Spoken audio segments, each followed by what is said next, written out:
So I had somebody ask me the other day, what kind of tools do you need to get started building mini bikes and small engine stuff? So Dad actually does a lot more of this than I do. I just kind of dabble, but Dad is putting a lot more time into building these machines. So he's gonna walk us through what he uses the most to get the job done. I'd say my absolute most used tool, obviously with these engines besides a 10 millimeter and an 8 millimeter socket and a wrench, is this grinder.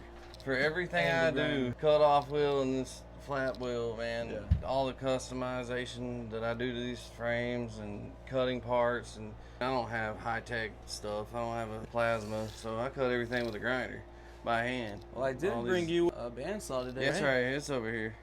Still in the box, but I haven't used it yet. But I can't wait to break that bad boy in. But I haven't used it yet. We got the most basic stuff, though. You got stuff right here. The most basic stuff. I use 3/8 drive. Yeah. If you don't have one of these, you just recently got that, right? You were using an impact driver. You got some of these adapters here. Got the skill, or I have the rigid. You don't have to go and get a dedicated impact wrench. You can get adapters to do some of this stuff. You can use this. If your budget's tight, this little skill 12 volt, it's more than enough for what you need. For mini bikes, you're not usually going to run into stuff that's super high torque. You don't really ever need a mid torque or high torque impact wrench. Use a 1/4 inch drive. I mean, you got that like a year ago, Christmas, this past Christmas. You can go hand tools all day if you want. I guarantee you, I bet this thing right here, this grinder has 100,000 miles on it easily. Angle grinder, probably one of the most vital tools. It is my most used tool I have by far. That and the drill press. I actually use that drill press a whole lot, and that's a cheap. That's a Bauer. Here you see we got Skill, Rigid, Bauer. That's a cheap titanium welder. The welding machine. I'm on my 3rd spool of wire on that little welder. You don't need the best of the best. I mean, you really don't. I do all these parts custom. Look at this. So this is a custom bracket you made, right? Yeah, I can bolt it right to the back of that frame, which I also made the bracket that it bolts to. You look at the red back here. I can swap over from street tire to the drag bike tire. This was made with simple tools. Just the grinder and the drill press, right? Obviously, you welded in these gussets here and the tabs, but that's a cheap titanium welder you get for $119. Flux core. It's not the prettiest weld, but it's strong. It's not super pretty. It'll get the job done. So the most basic tools, get an angle grinder. One of the first things you're gonna want right out the gate. You don't have to have a powered ratchet or an impact. You can use hand tools, but you need a socket set. I think I've had this thing for what, 8 years? Yeah. And it has lifetime warranty. Picked it up for $100. It's got everything you could possibly need in it. You can almost always find those socket sets for sub $100 and get all the sockets you need. It's got everything you need. It's got Allen wrenches. This is all you really need. Just a mechanic's tool set right here. You're gonna want to branch out. I got a Husky Allen wrench set with the ball ends on it. They're way better. But we say basic tools, but we come back here, we see you got a lot of stuff up on the walls and all this other stuff. The majority of this stuff's for other things. You're talking just mini bike stuff. If you're gonna build engines, I got a ring compressor.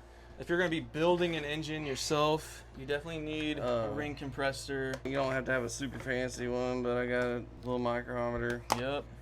Caliper, I meant. My bad. You definitely need a little torque wrench. Inch-pound torque wrench. Yeah. If you're going to be taking the rod off, you have to have that torque wrench. And this little one here is great for torquing the rod. That's basically all it's for that I use it for, is torquing your rod bolts.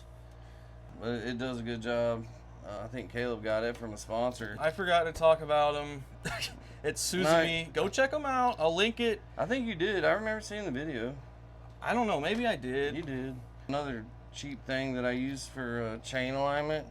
It's a little, well, looks like the battery died, but it's a it's a cheap bore sight laser. You can use any laser. You can get a cat toy laser, but you can actually use them to line up your chain.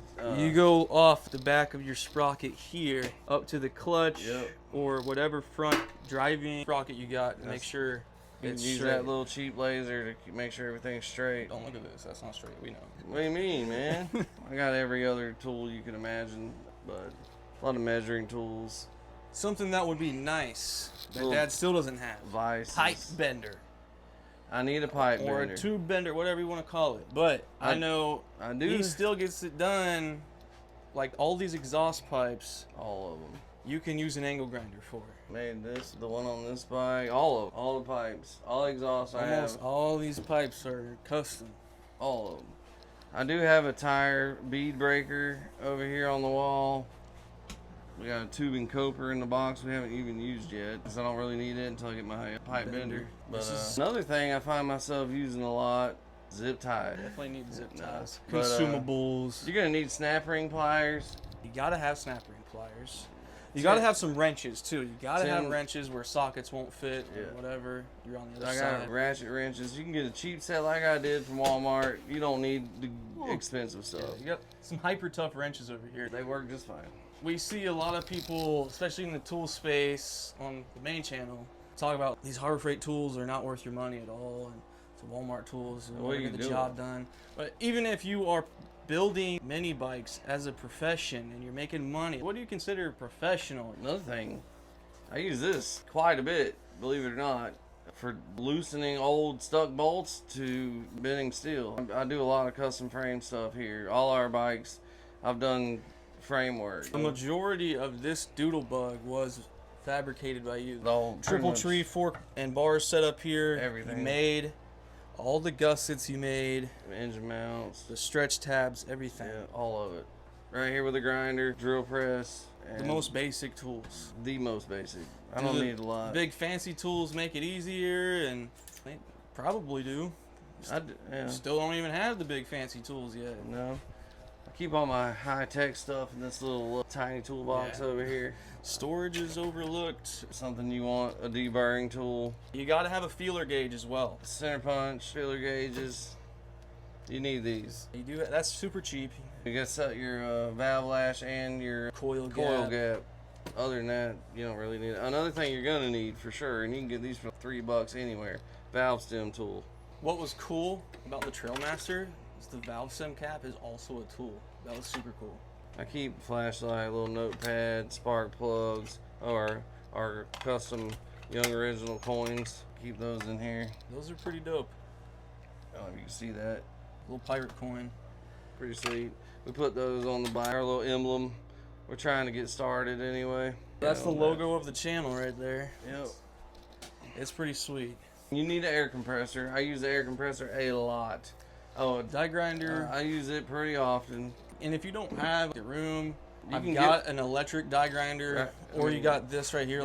Little tiny bench grinder with a Dremel attachment. This thing, dude, Don't clown on Harbor Freight, dude. for the money, I wouldn't buy an actual Dremel. I would get this. I use this thing a lot, and it's got way more torque than a regular Dremel. This is what, 20 bucks? I think it's 30 or 40. I don't 30 remember. bucks at Harbor Freight. And the replacement wheels are only $5.95, I think. And they like this one wears out. I use it Don't feel like you're too good for Harbor Freight stuff. for real. But I do pretty much everything. I got my cotter pins, hose clamps, extra nuts, and I save electrical connection. But I save all of my old nuts, bolts, washers. Keep it, man. Anything you take apart, You never know what you need, and you might have exactly what you need there. I got a little bit of everything. That might turn into a hoarder eventually. It might. But it you might need one of those eventually. I got air tool stuff. We can make breather. Oh, I got a brand new pair of gloves in there I forgot about. More stuff, but Save your hardware. You never know when it's going to come in handy for some of these builds. Yeah. So the barrier of entry to start working on this stuff is really low. You get the socket set, angle grinder. That's probably the first few things you should get. probably. You get a master mechanic set. It has Allen keys, bits, and stuff like that, and screwdrivers. You definitely do need some wrenches like this. You can get these little magnetic strips at Harbor Freight for $2 or $3, and they're nice to have on your workstation. But that's really like all you need in the beginning, and then Basic. you start building it up over time.